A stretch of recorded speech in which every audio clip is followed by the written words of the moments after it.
छत्रपती संभाजीनगरमध्ये शिवसेना नेते अंबादास दानवे यांनी पत्रकार परिषदेत पुरवठा विभाग आणि पोलिसांच्या भूमिकेवर गंभीर प्रश्न उपस्थित केले।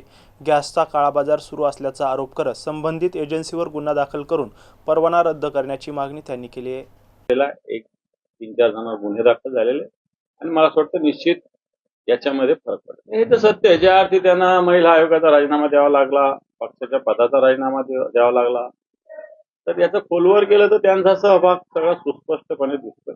त्याच्यामुळं मला असं वाटतं जे काय असेल ते पोलिसांच्या तपासात येईल। फार मी एखाद्या महिलेविषयी बोलणं योग्य होणार नाही, परंतु निश्चित जो कोणी गुन्हेगार असेल त्याच्यात कोणी असो त्याला कायद्याच्या कचाट्यात घेतलं पाहिजे।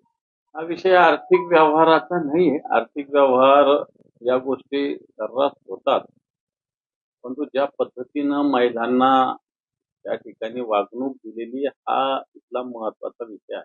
मला वाटतं ही एक प्रकारे बुवाबाजीच्या नावावर महिलांची फसवणूक आहे आणि अशी व्यक्तीच्या सोबत महिला आयोगाच्या अध्यक्षा त्या सातत्यानं वेगवेगळ्या ठीक आहे त्यांचे काही कार्यक्रम धार्मिक असेल, आध्यात्मिक असेल, ठीक असेल त्याच्यामध्ये राहिलेले आहात आणि एवढं सोबत असल्यानंतर अशा गोष्टी लक्षात येत नाही असं होऊ शकत नाही।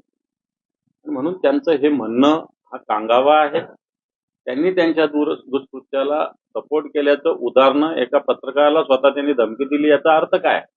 हे तर सत्य। शेवटी आपला देश म्हणून आपल्याला सगळ्याला एकत्रित राहिलं पाहिजे। ठीक आहे, देशाची परराष्ट्र नीती चुकते हे सगळ्या जगाला कळतंय, सगळ्या हिंदुस्थानला कळतंय, स्वतः आपण या सगळ्या गोष्टी ओढवून घेतो हे तितकं सत्य नाकारता येणार नाही।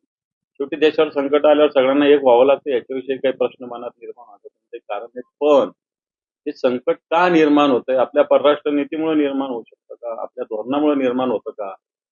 याची पण ज्याच्यामुळे झालं त्याला शिक्षा झाली पाहिजे हे तितकंच महत्त्वाचं आहे ना। काय संजय राऊत ज्या ज्या लोकांचं नाव येतं ते सत्तेमध्येच आहे ना। कित्येक मंत्री आहेत, मला सांगा एखाद्या आपण तो देऊळ पिक्चर बघितला असेल, एखाद्या देवळात जरी एखादा व्हीआयपी गेला तर त्या देवळात आपोआप लोक जातात।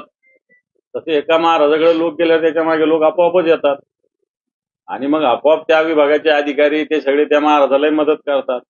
त्यामुळे याच्यात सत्तेत सहभागी झालेले लोक आहेतच। बिलकुल भाऊंच्या भावनेशी मी सहमत आहे।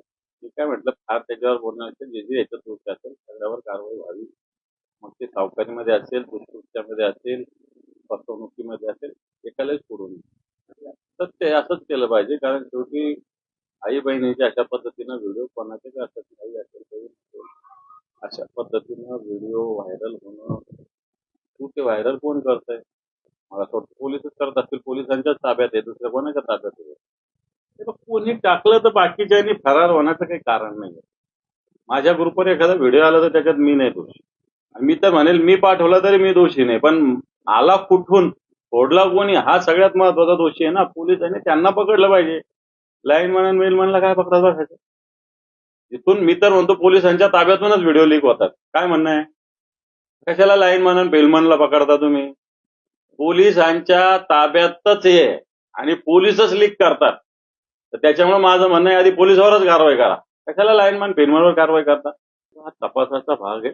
मी वारंवार सांगतो की जे कोणी याच्यात सहभागी असेल, ज्यांचं या दुष्कृत्यात सहभाग असेल त्यांना आरोपी केलंच पाहिजे। मी स्पेसिफिक याच व्यक्तीला करा असं म्हणणं मला योग्य नाही वाटत, परंतु जे कोणी सहभागी असेल प्रत्येकाला केलं पाहिजे।